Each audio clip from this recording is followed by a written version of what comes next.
Hello, everybody, and welcome to another episode of the Rock and Beards podcast. This is the show where we break down rock, punk, metal stuff with bands, albums, track by track, discuss them, give our thoughts and opinions. My name is Holden Stephan Roy. Joining me today is Mike Tzintziras. And we will be talking about the Offspring's Smash album. So before we get into it, we are not professionals. We say that at the beginning because it needs to be said. We are folk who just like talking about music and shit. We do these reviews and whatnot, and it's about just whatever strikes us, that's what we're talking about. We're not trying to be the experts. We're just trying to be the peoples. And on that note, there is a chance you might know way more about the Offspring than we do. There's a chance you may have lived with this album a lot longer. You may be 10 years older than me. You may be 14. I don't really know. But we all have different perspectives, and I'd love to hear yours in the comment section. So if you disagree with something, you love what we're saying, anything you want to say, we totally want to hear it. Make the effort to come and answer every comment that does happen to be made on this video. On that note, I love the comments like I said. So the last rock album that was talked about on the channel was Weezer's Black Album. Because, I mean, it's fucking Weezer, and, well, they're back. So, with that, Mr. Lindell Williams said, in the 80s, there was a movement of sound in the British called Sophisticated Pop, which was created to kind of give life to the regular pop sound that some artists was forced into by the establishment. Basically, it was a combination of sound from the artists that the newer groups at the time had, growing up on with a hint of the basics of pop-sounding things. There's songs that still grab at me, even though it was pop. This is what I've been waiting for to return on the radio, but not in the way the 80s did, but in a totally new way. Then you list a lot of different songs. And Swing Our Sister review, a quick rundown, the time period of the genre of music. I think Bonnie will probably something about her enjoy. I know this is a mouthful. It's probably my favorite era of radio. So I just liked the comment because it was informative and had a lot of stuff. Might not have had a lot to do about Weezer, but it was an interesting comment nonetheless because fuck, we can't learn unless, if you try Googling some of this shit about music history, it's just drivel and trash. So this comment section has been a great way to learn what actually happens over time through people's experiences, and I think that's super dope. Anyway, we're going to get into it shortly. Before we do, special thanks to the patrons: Ismail Gadamsi, Chris Prado, Jonathan Barnes, Super Roscoe 1994, Linda Williams, and Chris Prado, or Carl. I think I said Chris twice. Whoops, or whatever. They all support what we do. Amazing people. We'll talk a bit about it at the end. In the meantime, why don't you reintroduce the album we're going to be talking about, Mr. Mike? Well, first of all, I just want to say I'm really excited to review this album with you, considering back in the day, I think it was me that introduced you to Offspring in the first place. That is actually true. Yeah, so I'm really excited to review this with you, and actually their best album to review, because Smash, to me, personally, it's my favorite album by theirs, so I wouldn't say their best, it's my personal favorite, but it's a very fun album along the way. I'm really excited to review this. I've seen Offspring twice, both at Rockfest, both performing albums. Rockfest is this near Montreal festival that was pretty dope until it wasn't. Yeah, exactly. I think it's over with now. I don't think there's going to be another one this year, but I've seen them perform two albums, which were Americana and Ixnay on the Ombre, but they still sang two songs off this album, which are two of my favorite songs from them, period. So really excited to review this. I can't wait to review everything down with you guys and explain why this is my favorite, and you'll hear definitely why each song is definitely what my opinion is. So outside of this album, just because it's kind of important to contextualize like how big of a fan you are in general, you've seen them twice, but how long have you been listening to the Offspring? Oh, since '99. So you've been like riding the Offspring wave for like this whole almost 20 years now. Well, it is 20 years now. Yeah, man. Yeah, because we're 2019, and actually, end of 98 is when I started listening to them. That's crazy. And it was like back with Pretty Fly for a White Guy, and I decided to get Americana right away, and there was a lot of great songs out of that album, and it made me want to, back on Napster and Kazaa, I actually started listening to their stuff back then. That's fair. Myself, I can't say I went back in time, but Mike and I go way back, so he introduced me to Americana, and I never really listened to Conspiracy 01, because I came from a household that banned swearing, and, well, it was, even though Conspiracy 01 basically has no swearing, in general... Well, there's that, of course, in one song there's... Yeah. But like it's still they had like a reputation, let's say, from a parental point of view. So like punk wasn't the most favored music ever. Whether or not you want to call it Offspring punk, that's not the point. My parents called it punk, so that's what it was. And then I was old enough when Splinter came out, and I don't know if I like Splinter. I really don't. I don't remember. I'd have to listen to it again now. But I remember I remember just feeling like I don't know what to make of this, but I still listened to that whole album a lot. And then I basically kept up with their new albums, giving them listens. Like Rise and Fall to me is pretty fucking good. Hammer, whatever it was. Oh, right, that's Rise and Fall. Has that album. Yeah, yeah. And then there's Secrets of the Underground is the following album, which I also enjoyed actually. Some great. One of my favorite pop songs that sounds like a pop song is that like Bump in the Trunk from like Secrets of the. It's like this fun fucking silly song like his and shit. Like I'm just like fucking love it. But I know I've listened to Smash before because I went back at some point and like I played them all. But like I can't say I've listened to much before Ixnay. Like I loved Ixnay. Okay. Got stuck on Ixnay for a while. I mean the bassing in this shit is fucking dope in my opinion. And as a guy who dabbled in bass guitar, I have to give a lot of credit to how much I enjoy listening to the bassing, at least on Ixnay, when I was really like focused on it. But Because I got introduced to this album a different way. Like, it was actually my stepdad brought me over to this guy's place, and he had a bunch of CDs, like some Jewish guy, and like he was like, I was 11, he was 16, so he found out I liked Offspring, so he actually told me, he's like, here, why don't you listen to this one for a bit? It's their best album in my view, Smash, and I started listening to it, and I heard Bad Habit, and from then on, I just wanted to hear a bunch of other songs off of it. I mean, I know. So, like, for me, it's more been the singles I know. Because as Okay. much as I haven't listened to the albums, I got the Greatest Hits album, the black one there. Yeah, with Can't Repeat song on it. And damn, did I tore that shit apart. Like, I like The Offspring. I know I haven't done all the due justice of listening to everything, but I would put Offspring in my top 5 favorite bands if I had to do it, even from how. Because here's the thing. Every time I listen to The Offspring, I'm left with this overwhelming feeling of I like them more than I did before. Even if I put on Americana, it was as, like, we reviewed it, and it was as enjoyable to me as I remembered it being. That doesn't happen a lot with the nostalgia factor. Yeah, I agree. I know that when I get to Conspiracy of One, which I still haven't listened to, they have Redman on that fucking album. Yeah, with Original Prankster. They have fucking Redman on that album. Well, he says a couple of words, doesn't say much. Doesn't matter. They got Redman on that shit. Anyway, like, honestly, they seem so fucking chill and legit. And let's be real, Self-Esteem, as a geeky little white kid like me, that is the anthem, dog. That got me through much shit. If I was just saying to Bonnie, if I happened to be on an island and I had to pick 100 songs for life, and that's it, Self-Esteem might actually make that list of, I'm talking of all music history. I think Self-Esteem is in the top 100 songs of all time in my books. Yeah. That's why I'm not breaking down too much on it now, because I'm going to save that for the actual review of the song. But like, that song got me through so much shit, especially like I'd say from 13 years old, there were some years where it didn't apply, but then up until 2015 is when it really had like a huge thing in my heart. And I think it's crazy. Anyway, we'll get to that song when it comes, because it is on this album. album. But I will say this is one of the few albums where I could play on shuffle from start to repeat.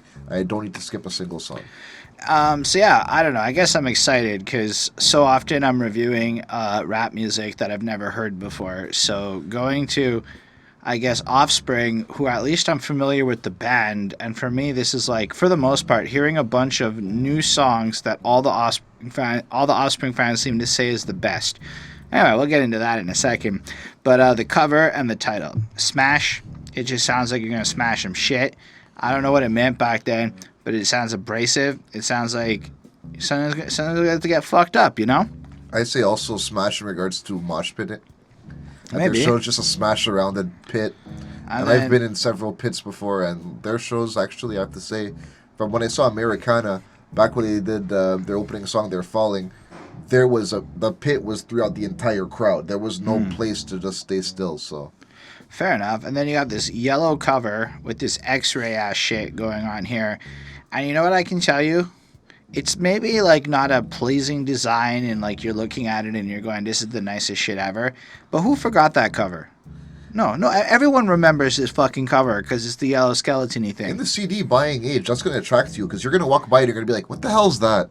And on top of that, it looks like it'd be a wicked fucking shirt. It looks like a wicked fucking poster. It's so I've seen the shirt. simplistic. It's so simple. But damn, just the use of yellow is so effective, in my opinion. And I think this is a pretty great album cover. It's eye-catching. Very much so. I have a lot more to say on it. I have a lot more to say on the title. I think it's time to get into it. In a sense, you could say it's time to relax. This one starts off with John Mayer. No, not famous singer John Mayer who likes butt sex. Not that John Mayer. We're talking about that guy you've never heard of, voice actor John Mayer. And he's here, and he's doing this introduction. I think he also does the Americana introduction. I might be wrong about that, but he's done more than one introduction. And he's just like, it's time to relax. You know what that means. A glass of wine, your favorite easy chair, and of course, this compact disc. That's funny. Playing on your home stereo. Dog, his headphones. It's like, this is dated. So go on and indulge yourself. That's right. Kick off your shoes, put your feet up, lean back, and enjoy the melodies. After all, music soothes even the savage beast. And his voice does get a little more vicious there.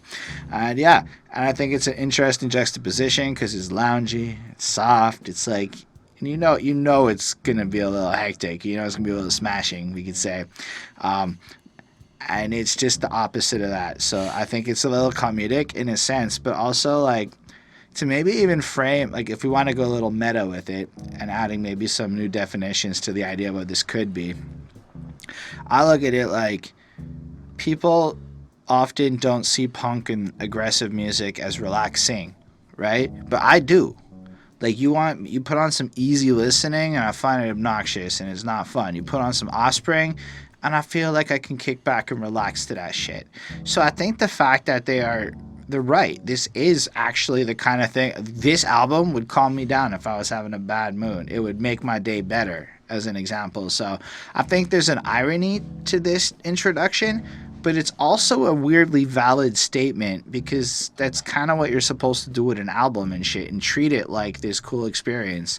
So I thought that was nice. Maybe I'm going too fucking deep into this one on this, but they gave me this to start talking about. I don't know. That's all I gotta say about that. It was an interesting little made me think for a moment. I guess I'd play it if I hit play because it's like 23 seconds, but if I never heard it again, also I'm okay with that. I give it a 4.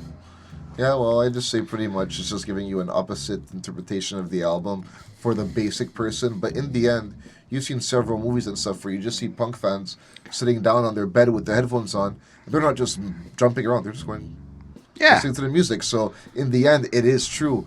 But it actually makes me think, I don't know if you've ever seen the movie Detroit Rock City, but in the beginning, you see a woman going up, grabbing a record, and it's taking place in 77, but the movie actually came out after this song came out. So I think it influenced the movie because the woman's getting her record, she's putting it down, she's laying down in her easy chair with a glass of wine, and she's about to take a sip, but then it's Kiss, and the wine just blows up on her face. So I think this actually is a interpretation for the movie, but I just feel that this song is just giving you a opposite interpretation for the basic fan. For the actual fan of it, it's giving you the real implication of what to do because you can just sit back, relax, enjoy this album, and like I said, this one you can hear to start to finish, setting you up for it, so I give this a 4. Yeah, it's a proper intro that adequately does its job while not, in my opinion, being anything significant, and that's fine. Maybe that comment section's gonna explode with that Nitro, in parentheses, youth energy.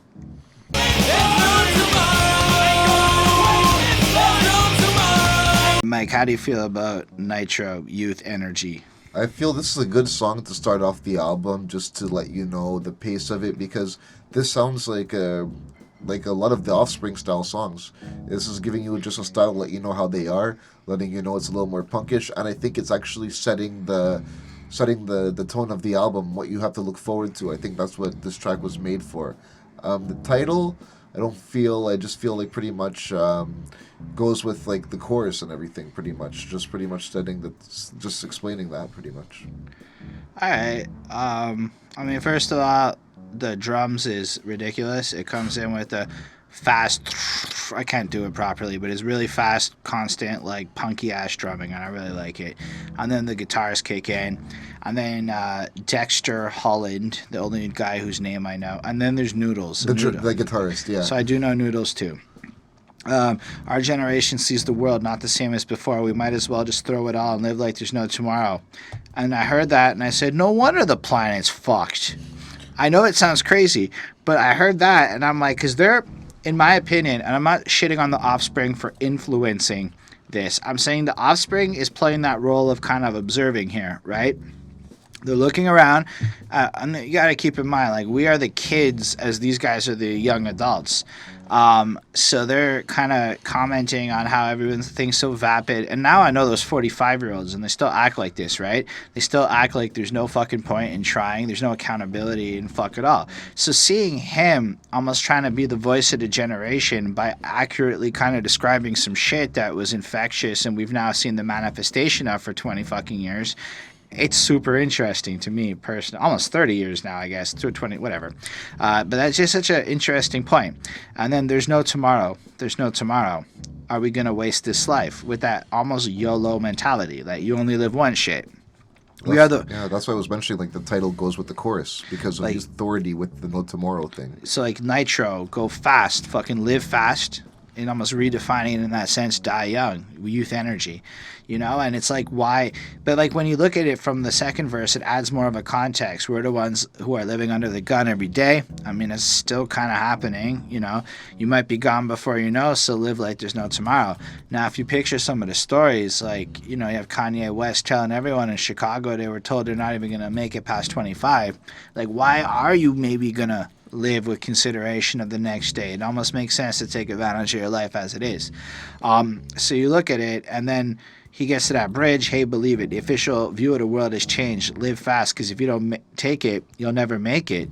And then we think about what's happened at that time in the 80s with capitalism shifting and the commodification of art and science and all this other type of shit, and it really is like this selfish, live for yourself, and we see it everywhere now. Everywhere. All you gotta do is talk to any independent artist in your city and they will know exactly what the fuck this song is about, where everyone is about themselves, trying to grind up, we're all trying to do ourselves. You go to work, everybody's about themselves. Yeah, sure, we play on teams and whatever, but fundamentally is you first. And I think that this song is kind of documenting that feeling, like way back in 94. So that's fucking interesting to me, right?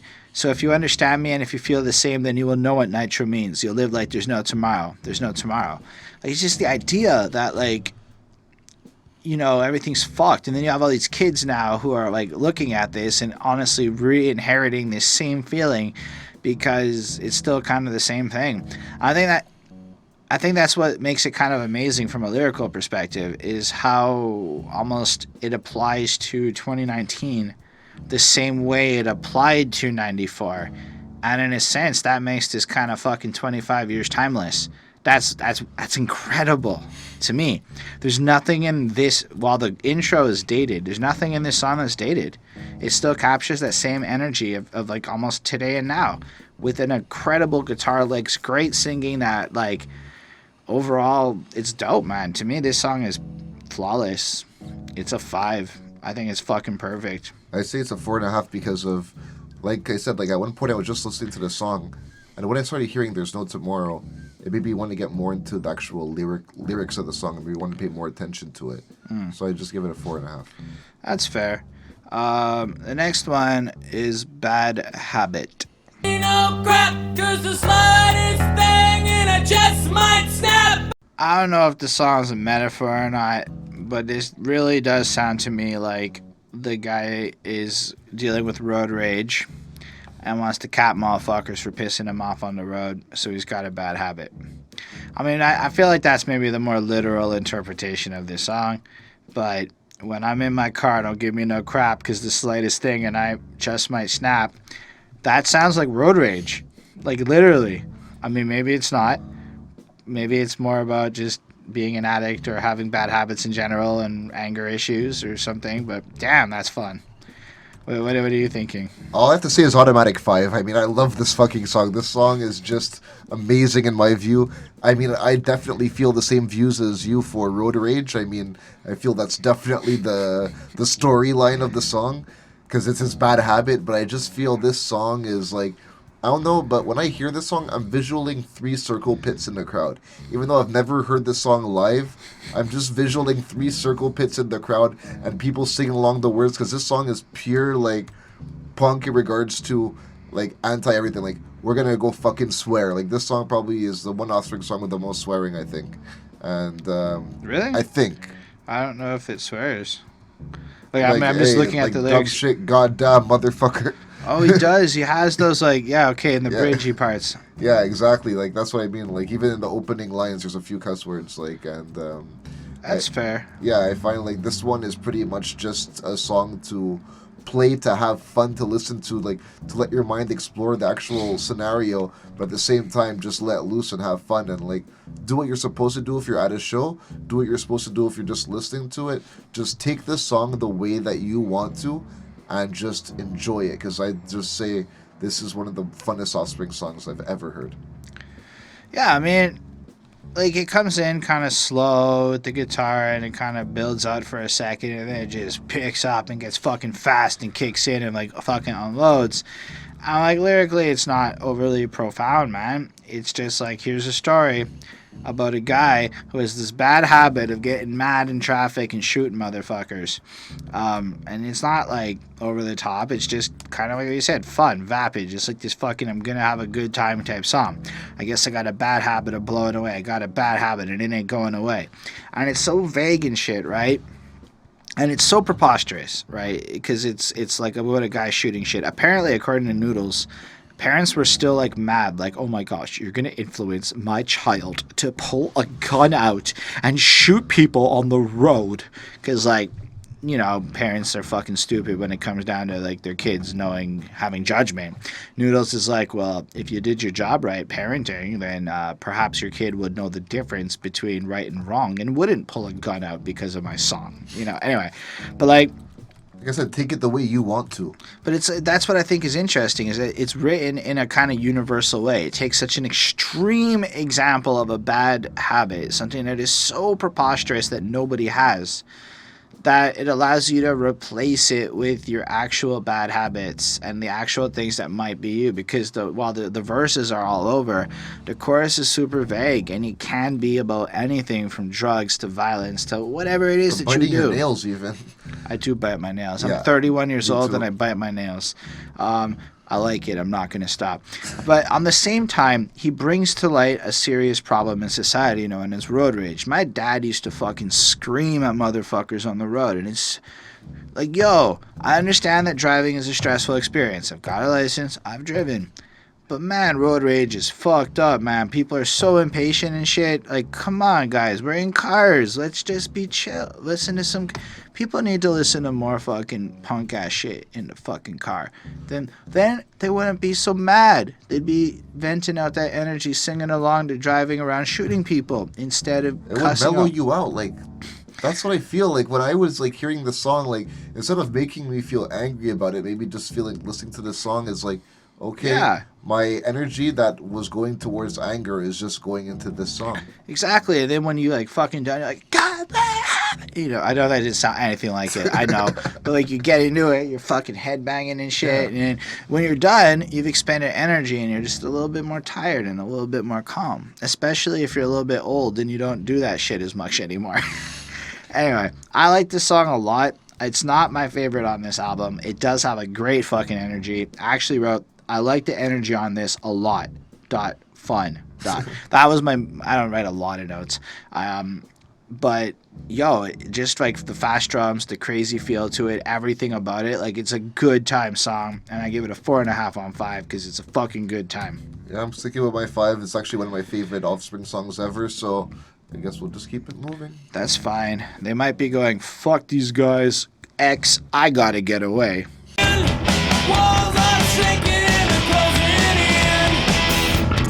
This is one of those songs that, like, you can't avoid it. It's more than just it's everywhere. Like in terms of Offspring land, like I think it was a single. I don't know if it was. I can't remember actually. Oh, it says it right here on Genius. It was one of the singles. I know I've seen the music video. Don't even ask me which one it is. I saw it way back, and I know the chorus. Sitting on a bed, lying wide awake. But now I know the words to the chorus. And that's what happened to me. I didn't know what this song was about. It was like, blah, blah, blah, blah. Like it's one of those songs where like that's how you remember it. And it's a great melody. And that like drum patterns, that kind of feel to it. The bass that is just so, I would say like that bass line is definitely a core sound of that is just classic sounding to me. That simple but has a few changes in it. Like it's just great. I didn't know this song was about paranoia. I didn't know. I didn't know the words. But now I'm like, oh, okay, that's what he's got to get away from. Like getting edgy all the time. Someone around me just a step behind. It's kind of scary the shape I'm in. Walls are shaking and they're closing in. I'm like, it's like straight up cliche paranoia lyrics. I don't know if it's like cliche because it's 94 and like maybe they created the cliche, or if other people had like done this and they're involved. Like I don't know the history of this music enough. Yeah. I know that if I were to consider these lyrics in the hindsight of 2019, it's pretty cliche shit, but in the best possible way, right? Like I'm not insulting this. It's just that was my takeaway. Like, too fast or a bit too slow, paranoid of people and it's starting to show. One guy that I can't shake over my shoulder is a big mistake. That is 8 fucking lines about feeling like someone's over your shoulder watching you and shit. And then, you know, sitting on a bed or lying wide awake, there's demons in my head and it's more than I can take. I think I'm on a roll, but I think it's kind of weak. Saying all I know is I gotta get away from me.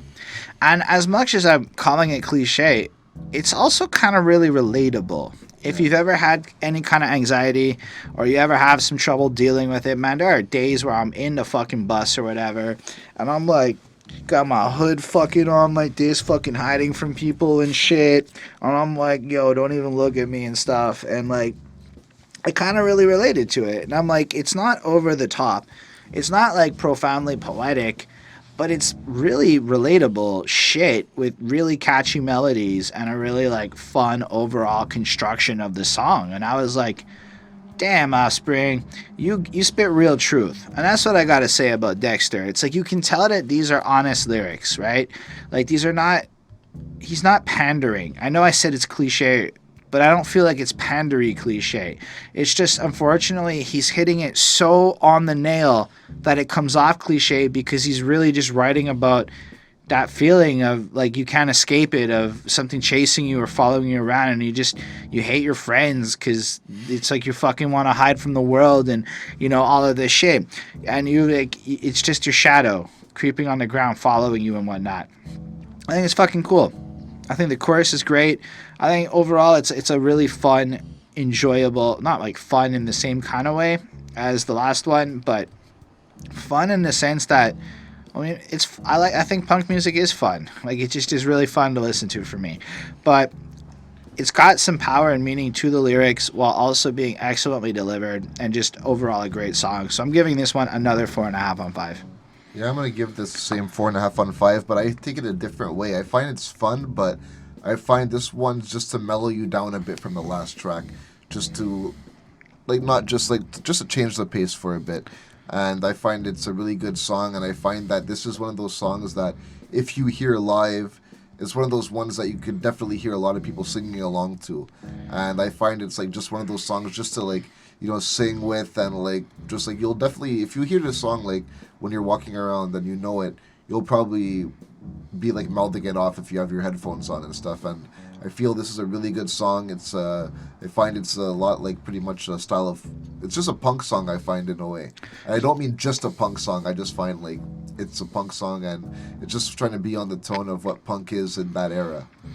Yeah, and I like the fact that there is that tempo shift, slowing it down, because if it had just been like super fast the whole way, I'm certain some people would have dug that shit, but I find it important on an album to showcase your versatility, and I think this was a very crucial moment on the album to do that, and they did it really at a great time with their third song.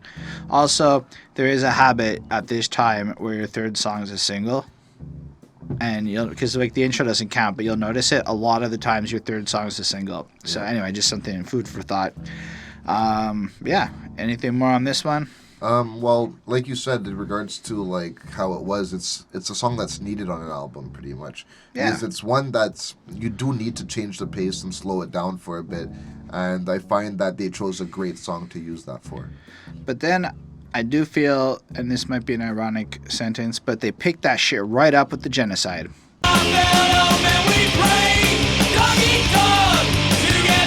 My gosh, my head's still bopping because we listen to little clips between. Yeah. But like, this is it, man. Like the energy is just, it's just fucking stellar, man. One, like, 2, 3, 4. Doggy dog every day.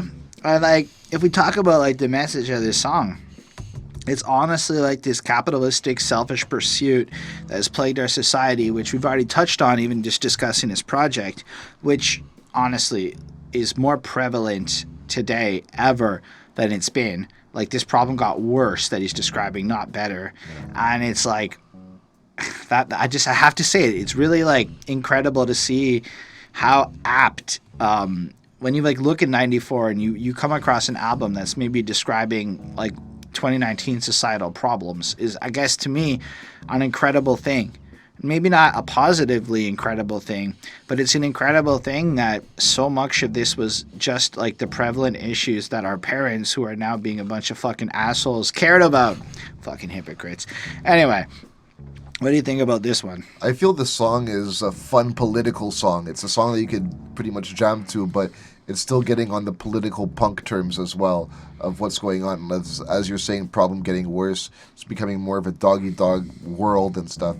And I just feel, but the tone of the song is just fun. Like you said, this is one that you're really jamming to. Like, you can't hold back in this song. Like, this is a song that just pretty much wants you to just let it out. And I actually have to give this a 5 on 5. It's absolutely a 5. Yeah. I'm not even done talking here. Like, listen, like, I have to give it credit because, like, I find it such a shame through the pain I see things as they are. I mean, just the fact that he's saying such a self-aware line there, right?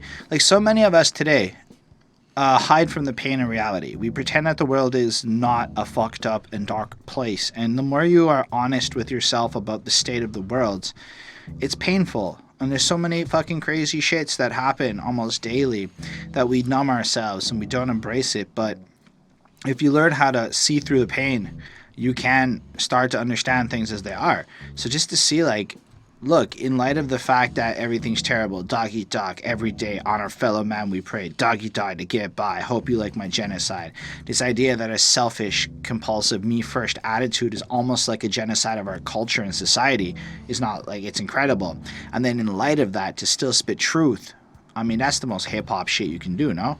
Tell me this, in a sense, doesn't fit, like, that spirit of what, like, the 90s gangster rap is fucking doing, you know? Yeah, because 94 is around that time that Pac and Biggie were still at the top of the game, and also, like, Digital Underground and shit. So, like, I'm just saying from an attitude perspective, it's like calling people on what it is, you know? We're served up on a plate, pedestals high enough, and if in time we can see the errors of our ways, would anyone change if anyhow our time is up?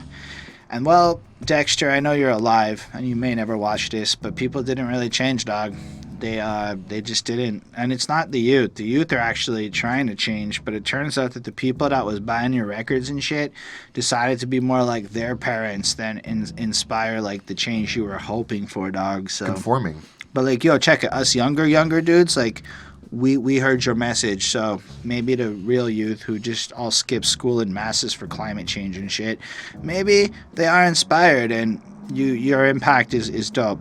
Either way, like, it's just really powerful, like a silver flame, like a suicide, like you're giving more, like this vapid pointlessness, you know, and it's just powerful language, and it's like, it's cool to see them just, like, make such a, like, I guess, a serious, because we're talking about the Unterklipping Club. Like, it's the same dudes, right? Yeah. And I can kind of understand why people who love this shit maybe didn't like a lot of Americana as much, because it had such goofy fucking shit on it. Yeah, but the thing is, like, based on, I know we're going to go off topic with saying this, but I just feel that was needed to try to attract the general market of Yeah, pop. let's say if Offspring wanted to be musicians for life, that was a good move. Yes. But if Offspring, like, I could also just, because that was also at the era of, you're a sellout if you want to live off your music. Okay. If that's your mentality, I guess you expect the musicians to be slaves. Like, I don't really know what you want them to do. But I find, like, this song for the album was also letting you know of what they really stand for, too. I think it's a powerful track, man. This is a 5. This is an anthem that, like, Yeah. I've never heard it before. So for me, it was like, holy shit, this is what I love. This is right up there with some of the greatest shit. Like, on the stuff with band side of things, it almost doesn't get better than this overall sound. Maybe not the whole album, but like Genocide, like Nitro, the sound that they have, that fast-paced, crazy shit, I love it so very much. I don't know if I like the polished punk as much now that I get more into the raw punk, you know? Anyway, I guess you could say this album has given me something to believe in.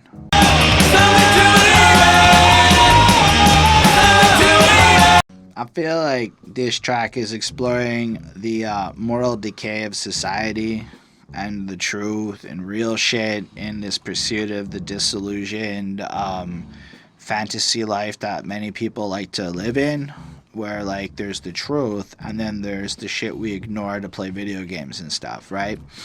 So it's really interesting because like I found myself as a person as I was getting into my mid-20s and shit, really looking for something to believe in. Because, where's the role models in our society? Like, for real, what do we consider a role model? Forbes list.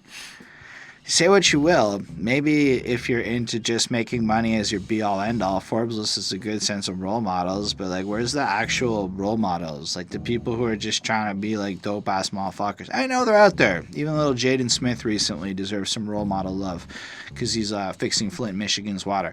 And Akon brought, like, fucking electricity. Yeah, there's people. But I'm saying, like, when you're in a more superficial existence, like maybe you haven't lifted the veil from your eyes yet, and you're not comfortable like looking for it, there's almost nothing to believe in. Religion's fake, science is political, that pharmaceutical companies do this. You learn all this jaded bullshit, and there's just you're just kind of stuck with empty promises is all you'll find.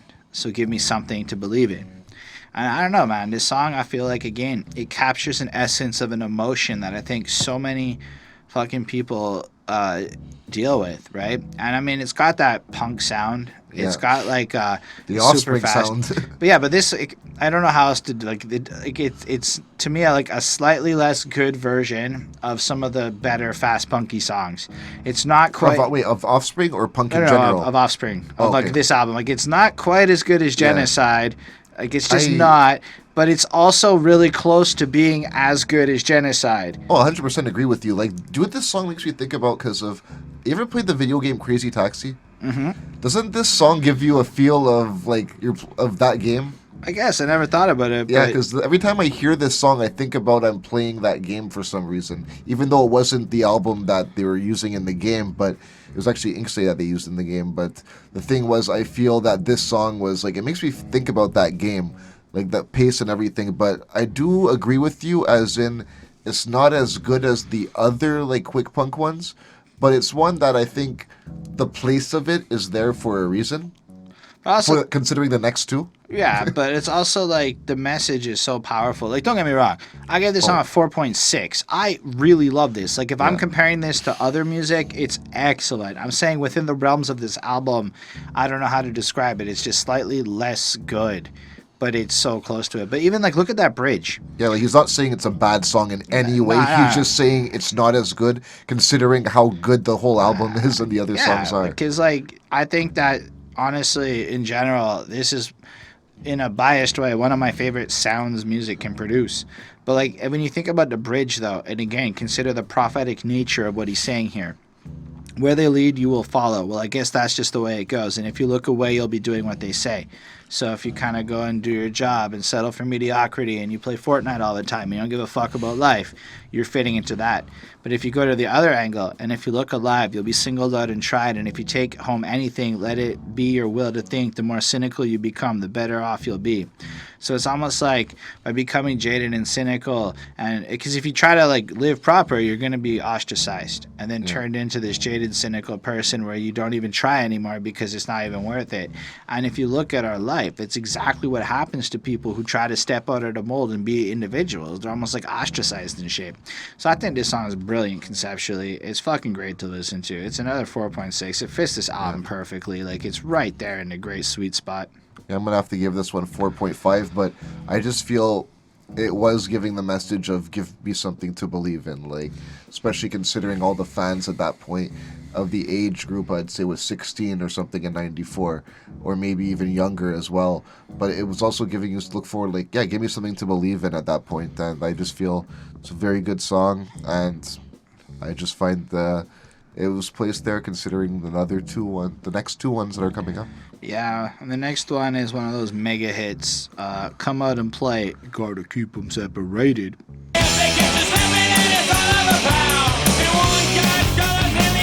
This is another song that I've listened to a whole lot, and I thought it was really good and shit, but I did not know what the song was about until I really sat down and reviewed it last night. And it's about youth violence. Like, really, like, fucking straight up the trend of violence in schools and youth. And you want to talk about prophetic nature?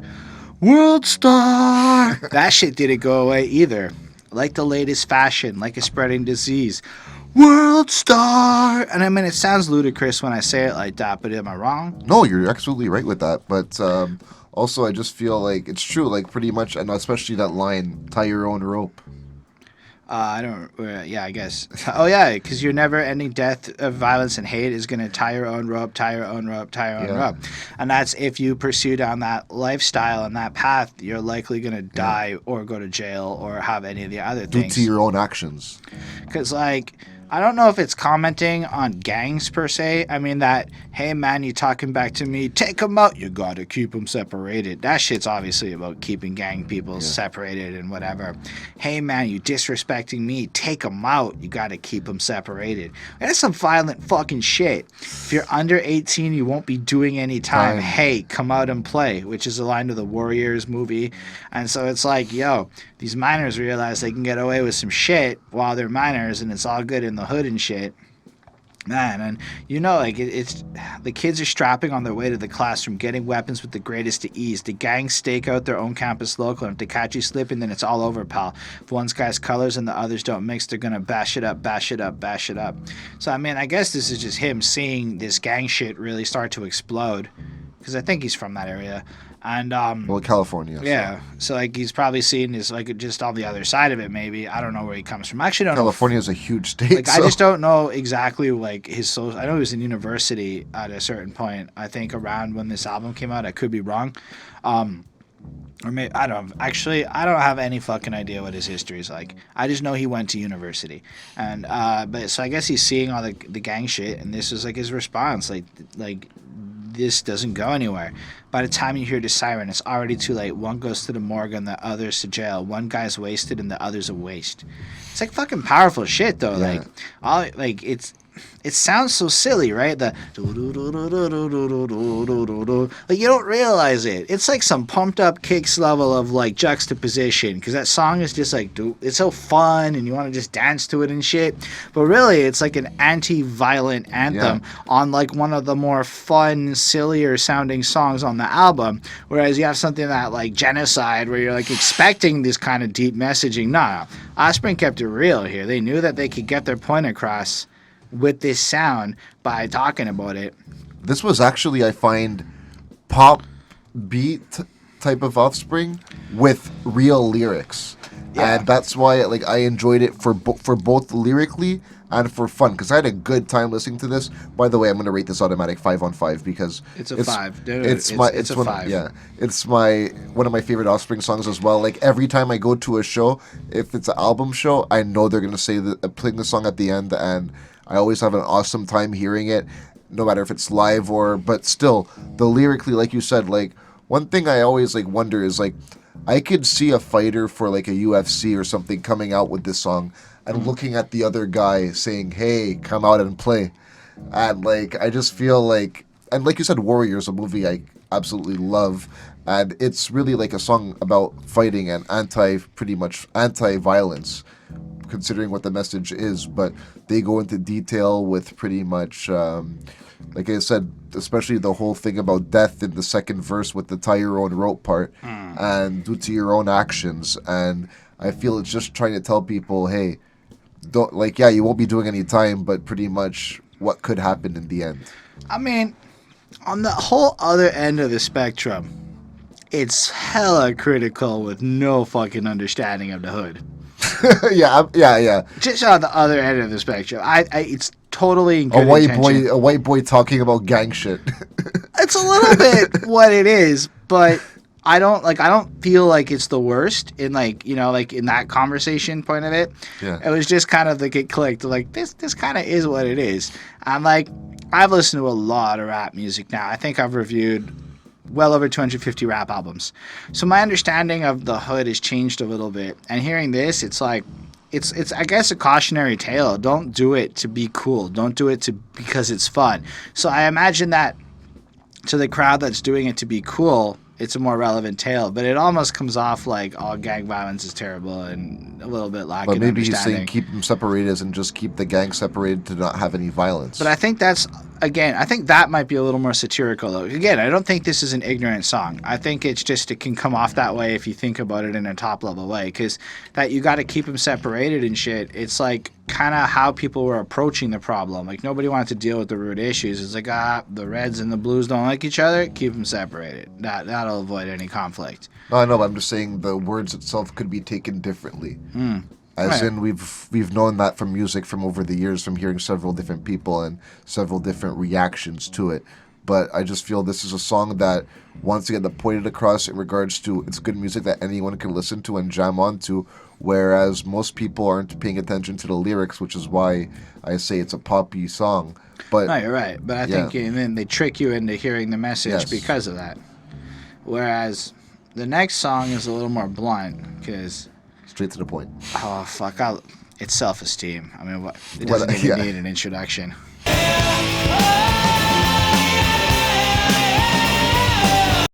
I don't remember the first time I heard this, but I know that every time I hear la la la la la la la la la, like every time, it's like it is one of the. There's never a time that it is not a perfect moment when I hear those.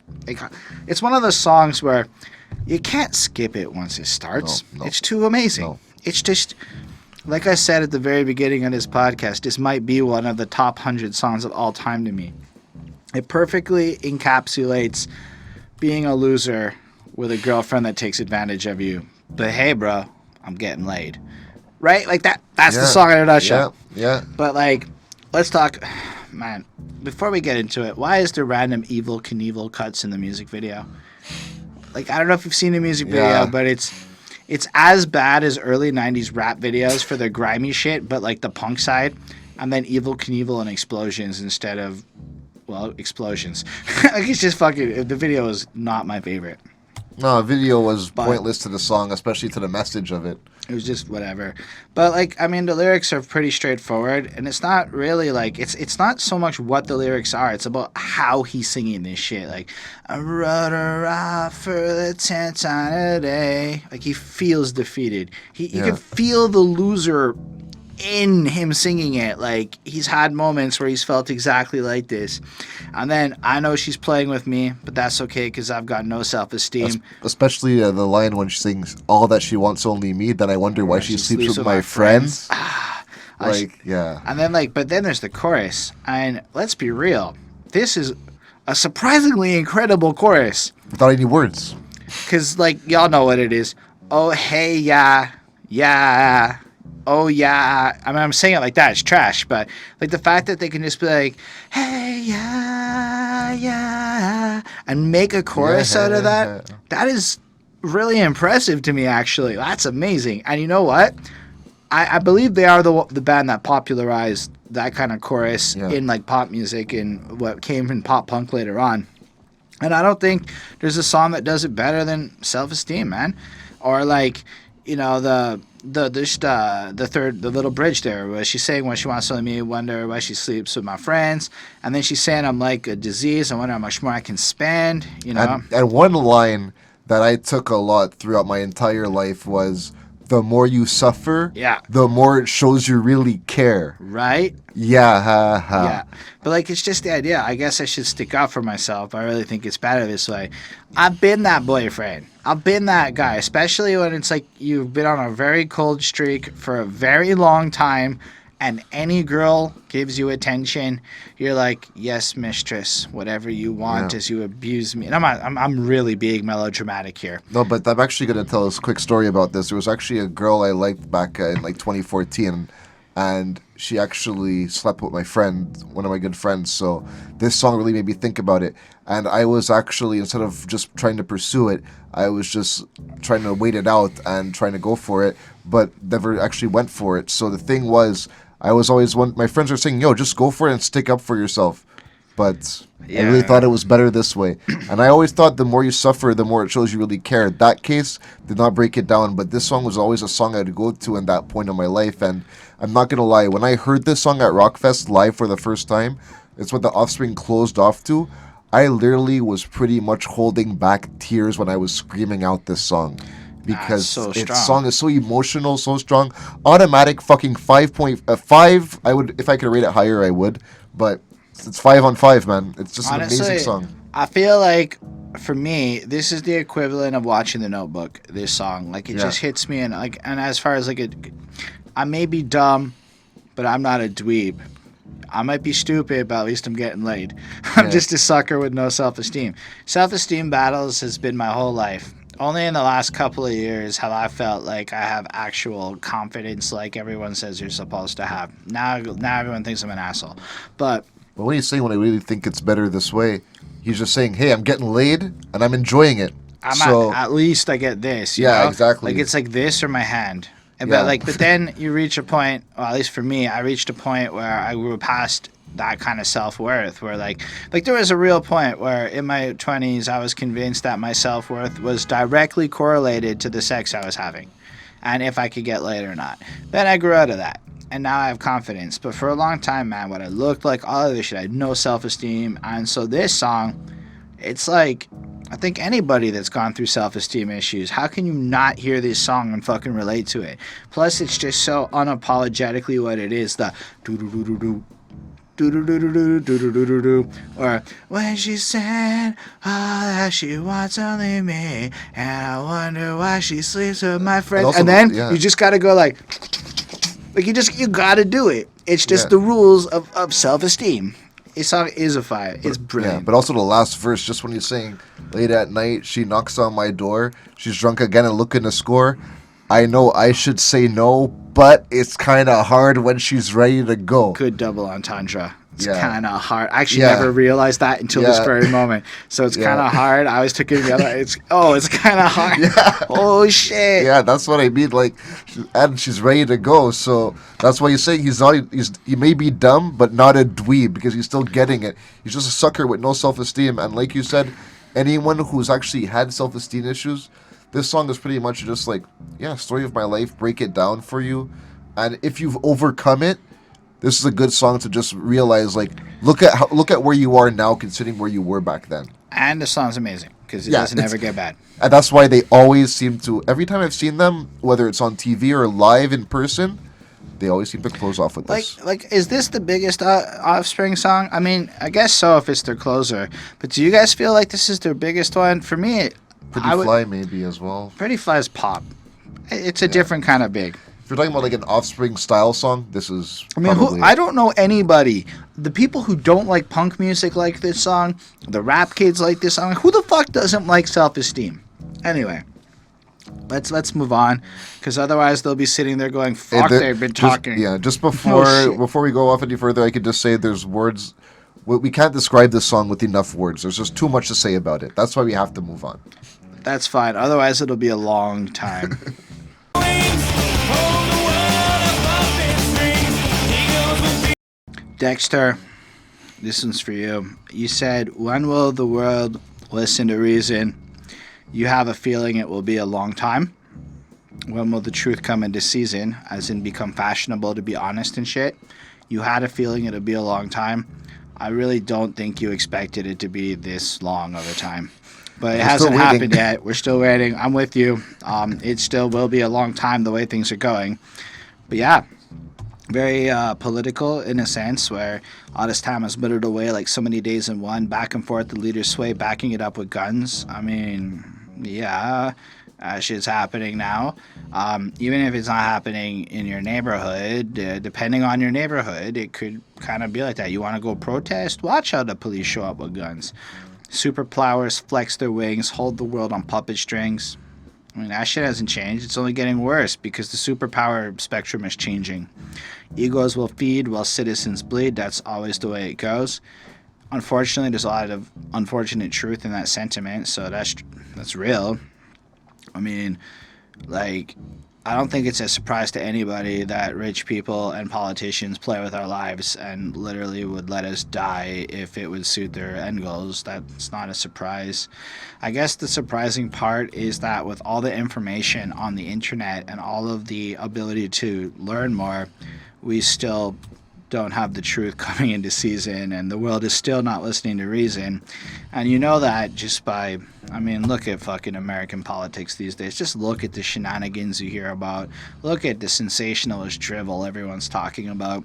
Nobody gives a fuck about reason or logic or caring. So when I heard this song, it was like, man, if Tupac and Dexter was calling this shit out, I don't mean to put them in the same quality level, but from a messaging point of view, Tupac and Dexter both called this out in 94. So I'm like, damn, man, what the fuck can we do? You know, like, these legends failed.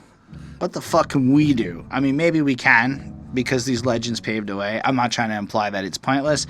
I think the idea that things are pointless is bad. Oh, they said it for a reason, so. Yeah, and I believe that they believe that things could change, and I still believe people can change, but there is a daunting feeling of, man, I mean, this song is ridiculously well done. It's fucking punky as shit. It's fucking short. I mean, the songs kind of get shorter as of Self-Esteem. Everything is basically over 3 minutes. Kind of like a typical punk album, though. Oh, sorry, Nitro is not, but then Bad Habit all the way through to Self-Esteem is over 3 minutes, and then basically the rest of the album is under 3 minutes. So I thought that was an interesting thing. So this one is shorter, but it's got such a powerful message. It's pretty fucking great, man.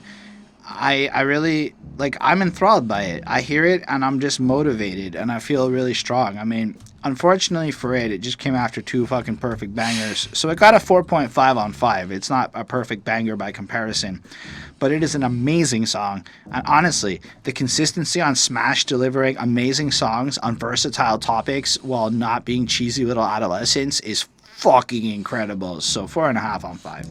Yeah, I'm going to say the only reason why I'm going to give this one a 4.75 is because the fact that it came after two awesome songs. It hurts your listening. Yeah, it does. And also the fact that the reason why I bring down points on it too is not just that fact, also the fact that it does sound also like an Offspring punk style song. I don't want to say typical because that would make it like basic, but I just find it's a great song. The only thing that brought it down was the fact that it came after two powerful songs, but I feel this one is just letting you know, like, hey, man, we need to change the way things are.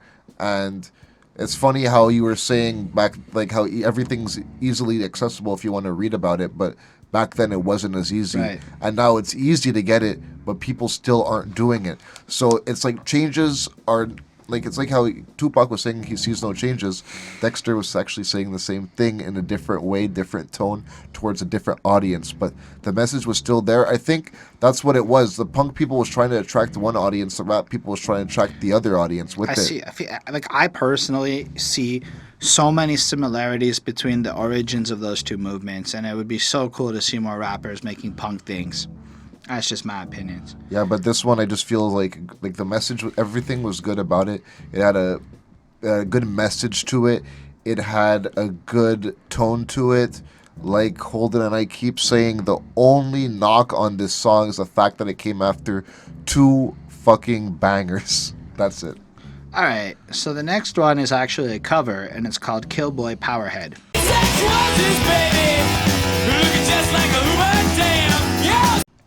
So this was originally Killboy Powerhead by the Digits, who recorded the song for their album Hornet Pinata. Never heard of it. Sounds cool though. But I went and listened to the original version, and I feel like it sounds virtually the same, except that this time Dexter's singing it. So I had a question for the audience out here, and I guess Mike.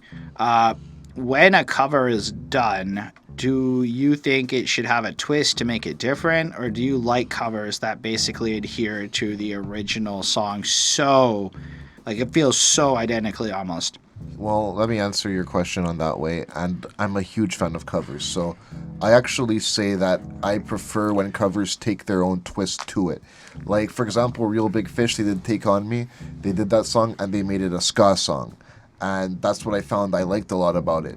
So that's what I feel the song just does it in regards. It doesn't do, I should say, because it just stays like the original, and has Dexter singing pretty much. So like the same tone, same so like beat. I feel like as a song, it's a really fun song. You know, describes this guy. He's got a pistol grip. He's super fucking strong sounding. He's always getting into fights. He's a Killboy Powerhead. It's like a fucking fun chorus. Yeah.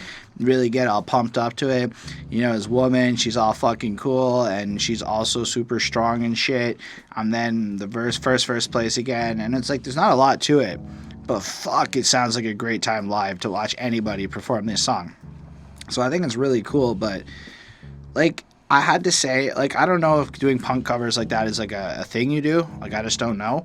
But considering how identical it was hard to love it quite as much. Like, I love the song, but it was hard to love what the Offspring did with the song quite as much as I might have. So I give it a 4.35 because I enjoyed listening to it, but it was just like, it just felt a little bit like, knowing the other one sounds exactly the same, it takes a little bit away from this one, but I still really enjoyed it.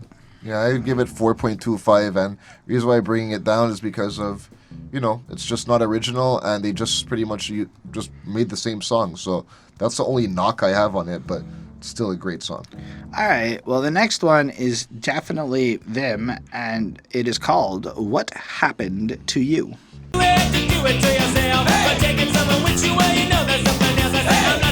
right, Mike, how do you feel about this guy? Okay, automatically I'm going to give this song 5.5, one of my favorite ones on the album.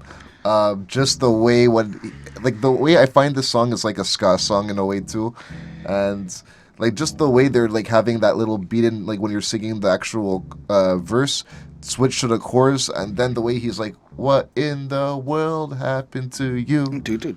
Yeah. And especially the hey parts, it's a fun song. Like I could just see people in the crowd like doing a little ska type of pitch, just going hey. Right. I mean, it's fun. Like, and it's also got like a little bit of a mocking tone to it because of what the song is. It is a sad song though. Well, it's more of a. This song is to the people who go a little bit too hard on their substances and don't necessarily do it. Like some people can consume marijuana. But then there's other people where this following passage applies. Before you started toking, you used to have a brain, but now you don't even get the simplest of things. I can draw a little picture or even use my hands. I try to explain to you, but you just don't understand. And then the hook, man, you're really losing it. You've done a lot of junk now, but you keep on abusing it. What in the world happened to you? The rest of the song kind of plays out like that, and it's just like, you know, like you don't learn your lesson, you're gonna like do whatever, and then I see you the next day waking up, puking, feeling like an asshole. It's like, bro, man, you don't even see how fucking terrible this cycle of addiction plays out in your life. It's kind of pathetic, you're a bit of a loser, and it's hard to feel bad for you because you're not gonna change. Yeah, because I actually took the song a different way back when I was like, I'd say in a time where I was like a dark period of my life where I was really sad and depressed, and like it just made me look at myself because of like the first time I heard it was just like skimming through the album, and it was just like, what in the world happened to you? And I was like, what the fuck did happen to me? Like that's what I was wondering. It's like, why am I putting myself in? So it's a way of like pretty much you could look at it from several different ways, but the song is about addiction mainly and how it can fuck with someone's life. And I feel that the song is very powerful, but the ska tone makes it positive feel at the same time. This is another good way to trick you into hearing what it actually has to say. Just like Come Out and Play. Right. And I think it's interesting, right? Because I bet a lot of people, when they think about punk music, do think about hard drugs and alcohol and a bunch of shit like that, right? And then my mind on drugs is like this: do whatever the fuck you want, but if what you do impacts you, own the consequences. Yeah. Like if you do blow, okay, but be aware that it might make you a bit more like an asshole, and so don't be an asshole when you're on blow. Yeah. And if you can't, understand that. Look, I'm not trying to mock addiction or Don't fry your criticize, brain. but it's like you should do drugs if you understand what drugs you can do, because there's a skill to doing drugs. It's not just, oh, I'm getting high. The people who treat it like that waste away. The people who responsibly do drugs can do drugs all the time and still be functional. I mean, within reason. You could end up like Marilyn Manson. I mean, that guy literally said that the reason he doesn't get sick is all the drugs in his body. So that's what I mean. Like, you could end up like him, but then again, Manson That's a seems to small have had a percentage. fucking interesting life. I'm not trying to say I'm like, I really understand that addiction's a real thing, but I think this is a song where it's talking to the people who need to get their shit together. And it's like a universal song also to tell everyone else that it's like it's okay to tell people that they need to get their shit together. So I thought it was really cool. Yeah. Anyway, not much more to say on that What'd one. you rate it though? Oh, did I not give my grade yet? I gave it a 4.5. Fun little ditty. Really enjoyable. The next one is really fucking short, and it kind of makes you feel so alone.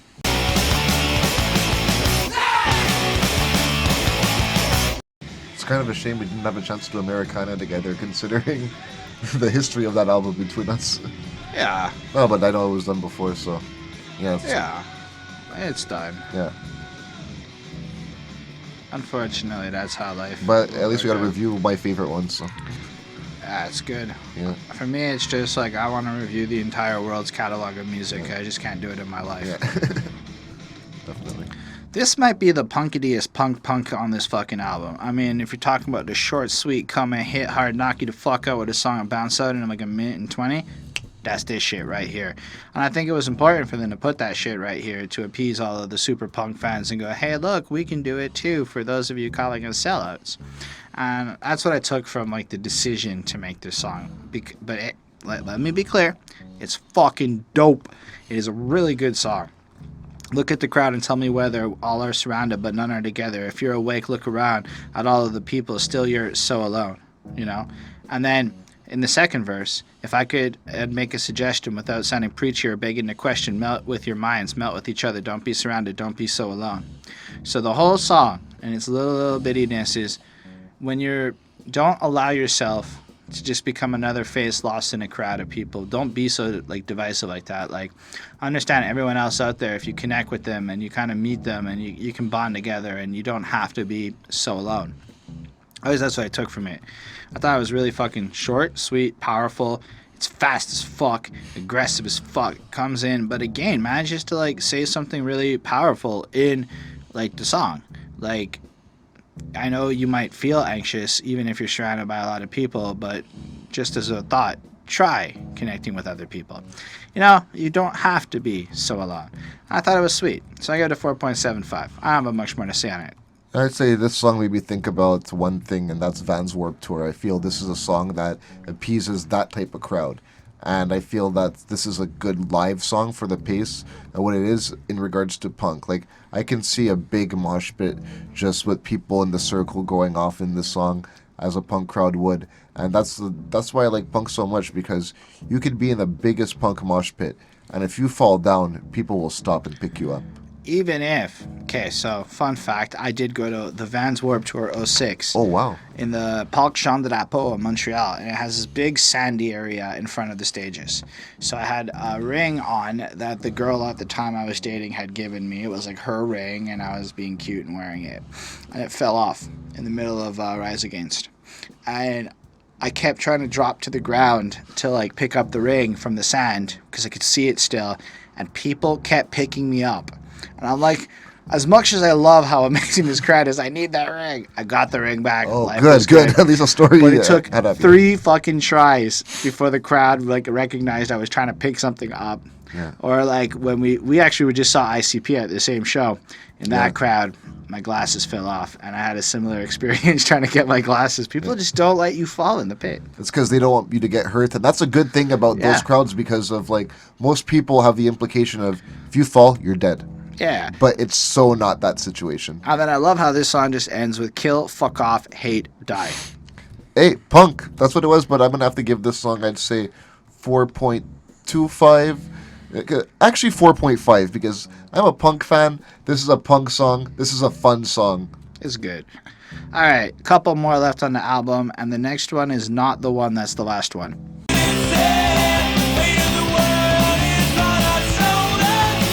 I don't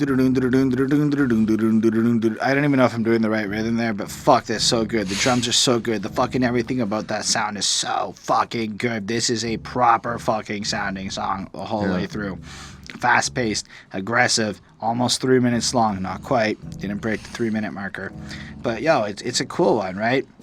Absolutely. Because it's, again, looking at the generational shift. I'm not the one who made the world what it is today. I'm not the one who caused the problem, started long ago.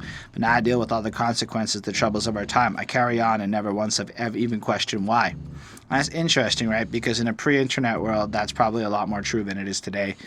And it's just looking at it like, yo, we've inherited all this shit. We're doing all these things. But, yo, why do we live this way? Why are things the way that they are?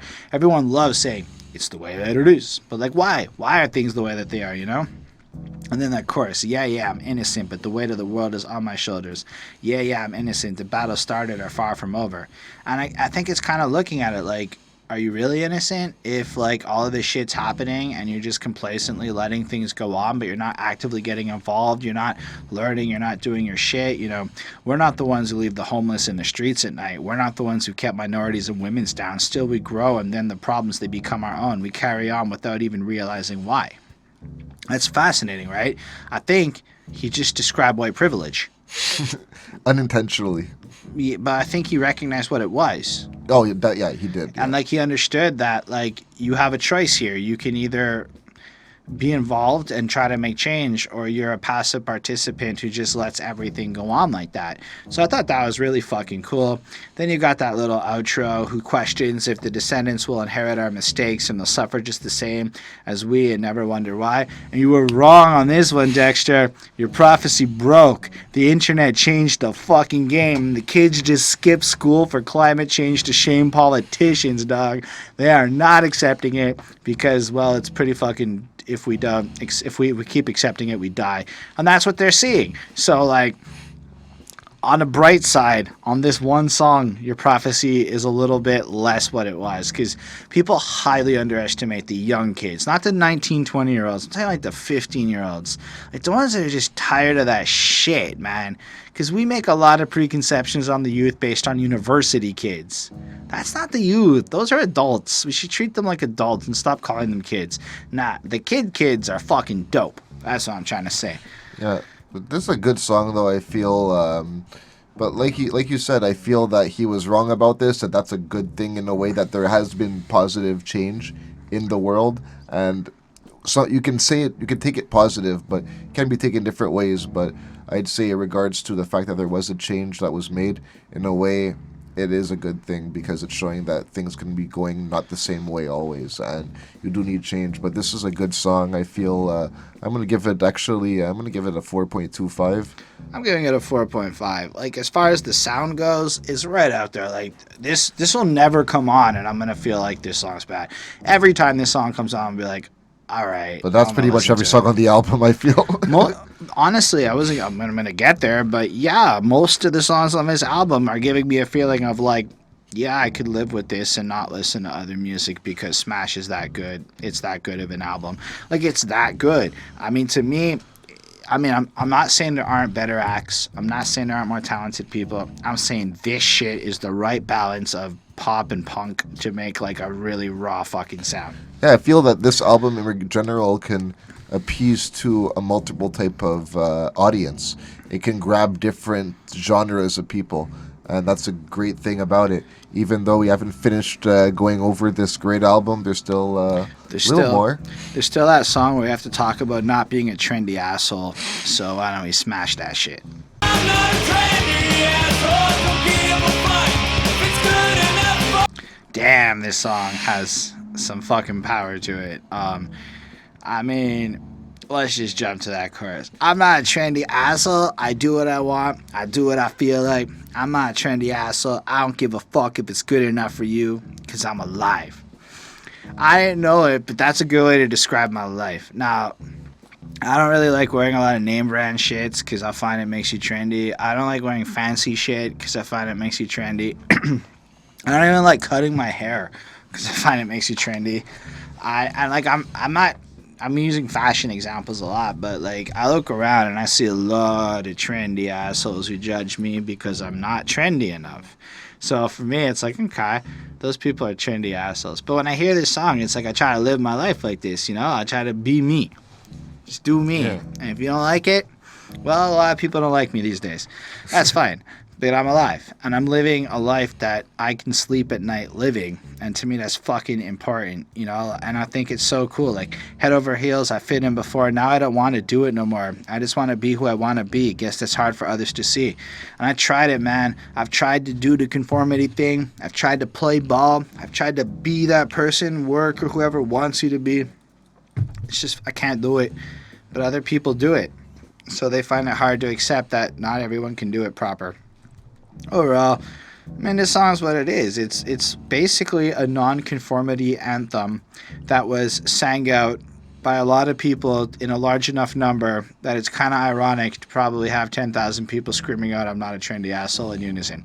That's kind of trendy. Yeah. But irony aside, damn, this is a fucking song and a half, man. Like, it's proper. It's really strong. Well, literally, because of what happens after. Yeah, but, and then, so you hear Mr. Non-Famous John Mayer come back and go, "There, I hope you enjoyed our time together. You know, it seems harder and harder to sit back and enjoy the finer things in life. Well, till next time, ta-ta." Then you have a little reprise, some little guitar-y thing, and then about 8 minutes of silence, and then you get alternate versions of the do-do-do-do-do-do-do-do-do.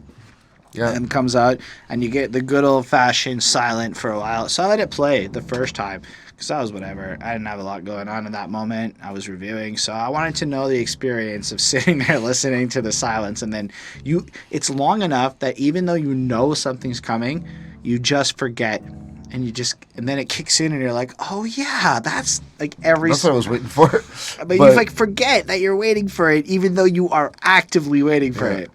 But this song is automatically. I think you have the same opinion as me in regards to 5. Yeah, it's so good. I give this one fucking 5 on 5, and just an amazing song. Like it's. Like you said, in regards to you, differently, I cut my hair and get my beard trimmed because of my girlfriend appreciates that more, so that's why I do it. But in regards to name brand stuff, I don't like to wear a name brand. Like, yes, I'm wearing this that's actually has the Eagles. He's a sports fan. Yeah. It's different. Yeah, it's different. I'm just repping my team. See, I just have this scruffy-ass fucking look going on. Yeah. Well, plus it was my sister's birthday yesterday, so I had to look good for that event, especially since my girlfriend was going to be there. But I don't like to wear like name brand clothing. Like if I'm wearing a suit or like a dress shirt, I don't want if the name brand is there, I don't want the name brand to be showing. You know what I did? I bought a pair of black running shoes at Winners. Winners is like, you get nice brands at cheaper prices, and it's just close to work. So I bought a pair of shoes. That's it. You just need time to look. And I went and bought it. I just thought they were regular black shoes. And then lo and behold, they're fucking like Armani or some bullshit. Like just some fucking, or Ralph Lauren or Polo or one of these motherfuckers. Obviously the cheaper end of the shoe. I still have to wear them because they're active and I'm not going to waste my money, but I feel so embarrassed walking around with this like fashion brand. I think it's Polo actually with the little horse on it. Especially someone who doesn't like to advertise what they wear. Yeah, now I'm like, fuck. And then I just don't want people to like look at my shoe and think I'm a Polo wearing motherfucker. But I am, because I'm literally wearing those Polo shoes, which I bought by accident because... You bought without looking at the name. I didn't give a shit. Yeah. They were shoes that you liked? I like black shoes, and I like a certain style, and then I noticed they were Polo after. It does not mean he's a trendy asshole. I'm just an asshole. Just an amazing song, especially that it had to be with the title of the album. So I just find this a great song. The outro, it is, eh? Yeah, it's the title track. Yeah, it's a title track. So I just find it was an awesome one. It had to be, especially considering how awesome the album was. The outro, I feel like just showing you we're still here. And then the ultra outro was just pretty much letting you know, all right, have fun. We're just going to have a little more fun with you to close this off. Just let you know you didn't wait for nothing. There's something still here. Yeah, and I guess that's it then. That's the end of the Smash experience. For this album, I gave it a 4.657 because I do math and I average and Excel gives me an exact number. So later on, it'll be a difference of like 0.00 for some people, of which I like more. Still, this album's a fucking classic. Timeless, amazing. I mean, I'm a little biased to the sound because, like, it to me is one of the most incredible sounds in music, and I think Offspring are some of the absolute best at this particular sound, especially in their 90s efforts, because I also like Ixnay. I like pretty much most of what I heard. Americana was still 90s, so. Yeah, it was a little less 90s. Yeah. A little bit less. But still, like, having listened to Smash here, I think I'm sold. This is one of the greatest albums I've heard of that sounds of this genre. I know there might be better ones out there, I said, as I've heard. Whereas Americana had a couple of songs, like, let's be real. Hey, Walla, I'll see you in a Walla Walla. That one I liked. She's Got Issues. She's Got Issues I was crazy about. But, like, I don't know. Like, it felt like there was a little bit too much. Smash is this consistent experience where it just blows me out of the water, and it's super insightful, and it's super, like, really cool. It's like I don't know. It's just an incredible experience, and I don't know if it would be like my gateway Offspring. I think I would layer it. I'd let you listen to Americana. I'd let you then listen to Ixnay, and then I'd say you thought that was good, and I'd drop Smash on you. It's like I would do that. Like it's like for Dre, I would show somebody Chronic, then Chronic 2001, even though Chronic 2001 is a better one.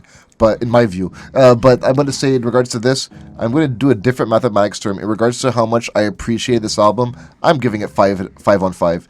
It is one of my favorite albums. Like, if you're going to ask me anytime, like, about Offspring, I'm going to say, yeah, Offspring, Smash just really keeps me going. And I'm jealous that because I live in Montreal as Holden, and there's an event here called Heavy MTL or Heavy Montreal, as it used to be, and Offspring were doing Smash one year. Oh, I remember that. And I missed it due to money at that point, but oh god, everyone that was there told me it was an awesome show, but I'm just glad I got to see them at an event called Montebello Rock Fest, and they got to do Ixnay on the Hombre and Americana both times, which were both awesome albums, but this one is my favorite one, personally. That's why I'm giving it 5 on 5, because it doesn't matter what mood I'm in. I could always just listen to this album and know that I'm going to be entertained. And like, it always makes me feel like when I hear that song, What Happened to You, it just makes me like stop, because it's a fun song. But when I'm hearing What Happened to You, it just makes me think about the actual, okay, let me start listening to the lyrics now. And that's what I feel about this album. Like, it's fun whether you listen to the lyrics or not. You will enjoy yourself. Absolutely. I don't know, man. It's just, I couldn't recommend it enough. If especially if you've never heard it before, if you happen to be somebody, just check it out. It's fucking cool. Thank y'all for watching. Totally appreciate you being here with us and checking out this video. Feel free to leave a comment and join the discussion. And if you do, I'll answer you in that comment section. We can have a little chit chat and all of that good shit. I'd love to hear all of your experiences, and I'd love to hear everything we got wrong that you feel the need to correct us on. And I don't say that patronizingly. I say it sincerely, because then we get smarter and better, and that's real important to me. Special thanks to our patrons: Ismail Gadamsi, Super Old School 1994, Carl J, Chris Prado, Linda Williams, and Jonathan Barnes. It's a lot of names now, and we'll keep doing it. Let's hope it grows secretly. I hope it grows quicker. But they support what we do. They helped us get a new camera. They really are amazing people. They also get to force our hands and do album reviews. So every couple of weeks, the patrons pick something and we just review it, and that's just the rules. So if you have some album that nobody ever wants to talk about, that's a good move. You can make us talk about it, and then you'll get like a good hour-ish plus video on your album that nobody else wants to talk about. You'll also get access to content early and all sorts of other shit once we grow and I figure that out. Otherwise, you can smash that subscribe button, like Jake Paul and them say. It seems like an appropriate time to smash that subscribe button, smash the like button, smash the comment sections, smash the Twitters. Mike has a thing on Facebook. Yeah, STS, if you guys are fans of wrestling, movies, MMA, We do quick breakdowns for that. Small little page called STS on Facebook. You can look it up. It's just pretty much live You videos. really got to look for Shoot the Shit because Yeah. you'll find it faster than STS. Yeah, STS Shoot the Shit. Just look it up. It's me and my boy Lance JS Daniel. Shout out to him. And just look us up. And if you guys are fans of that, smash the like button on that Facebook page. Come Follow on, us, man. How Yeah. often are we ever going to get to say smash like Yeah. this so many times? because Smash is used for another term nowadays. So smash that like And then follow button. find your girl and smash. Anyway, thank you all for watching. It totally means the world. Have yourself a great week. We'll be back with more shit soon. Peace.